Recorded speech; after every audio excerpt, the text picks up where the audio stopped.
Hello दोस्तों, जय श्री कृष्णा, जय श्री राधे। आज मैं आप लोगों के लिए शास्त्र से जुड़ी कुछ ज्ञान की बातें लेके आई हूँ जो कि हमें समझने योग्य है और इन बातों का ध्यान रख के हम कोई भी काम करेंगे तो हम जरूर कामयाब होंगे। आइए जानते हैं ये शास्त्र से जुड़ी 5 इम्पोर्टेंट बातें कौन सी हैं। जीवन के हर क्षेत्र में सफलता प्राप्त करने के लिए हमारे शास्त्रों में कई बातें बताई गई हैं। यदि हम इन बातों को अपने जीवन में ध्यान रखें तो हम हर कार्य में सफलता प्राप्त कर सकते हैं। आइए इस वीडियो में जानते हैं कौन सी वो 5 महत्वपूर्ण बातें हैं। पहला है अज्ञान या अधूरा ज्ञान।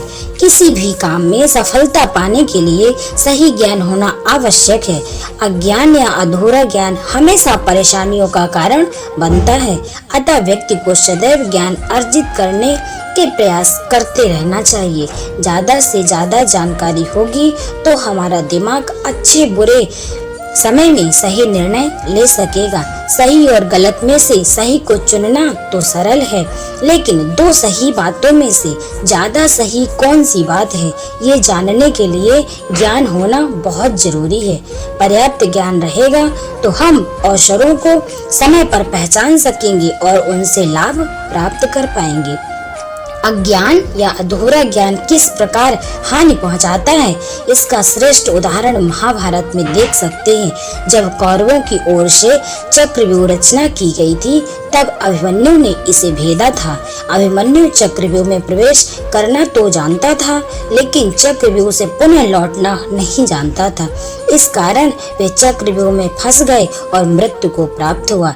ठीक इसी प्रकार आज भी अधूरा ज्ञान हमें भी परेशानियों में फंसा सकता है। अतः ज्ञान बढ़ाते रहना चाहिए। दूसरा है अहंकार। अहंकार यानी स्वयं को श्रेष्ठ समझना, दूसरों को तुच्छ। जो लोग सिर्फ मैं या अहम के भाव के साथ जीते हैं वे जीवन में कभी भी सफलता हासिल नहीं कर पाते। यदि किसी काम में सफलता मिल भी जाती है तो वह स्थायी नहीं होती। अहम की भावना व्यक्ति के पतन का कारण बनती है। अहंकार के कई उदाहरण शास्त्रों में दिए गए हैं।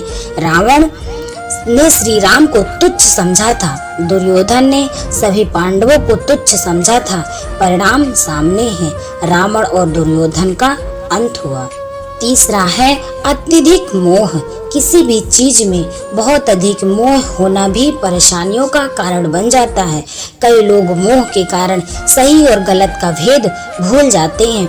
मोह को जड़ता का प्रतीक माना गया है। जड़ता यानी यह व्यक्ति आगे को आगे बढ़ने नहीं देता, बांध कर रखता है। मोह में बंधा हुआ व्यक्ति अपनी बुद्धि का उपयोग भी ठीक से नहीं कर पाता। यदि व्यक्ति आगे नहीं बढ़ेगा तो कार्यों में सफलता नहीं मिल पाएगी। धृतराष्ट्र को दुर्योधन से और हस्तिनापुर के राजपाट से अत्यधिक मोह था। इसी कारण धृतराष्ट्र अपने पुत्र दुर्योधन द्वारा किए जा रहे अधार्मिक कर्मों के लिए भी मौन रहे।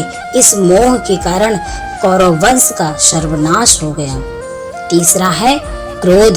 जब किसी व्यक्ति के मन की बात पूरी नहीं हो पाती तो उसे क्रोध आना स्वाभाविक है। जो लोग इस क्रोध को संभाल लेते हैं वे निकट भविष्य में कार्यों में सफलता भी प्राप्त कर लेते हैं, जबकि जो लोग क्रोध को संभाल नहीं पाते और इसके आवेश में गलत काम कर देते हैं वे परेशानियों का सामना करते हैं। रावण ने रामायण में क्रोधित होकर विभीषण को लंका से निकाल दिया था। इसके बाद विभीषण श्री राम के चरण में चले गए। युद्ध में विभीषण ने ही श्री राम को रावण की मृत्यु का रहस्य बताया था। क्रोध के आवेश में व्यक्ति ठीक से निर्णय नहीं ले पाता, अतः क्रोध को काबू करना चाहिए। इस ध्यान से क्रोध नियंत्रित हो जाता है।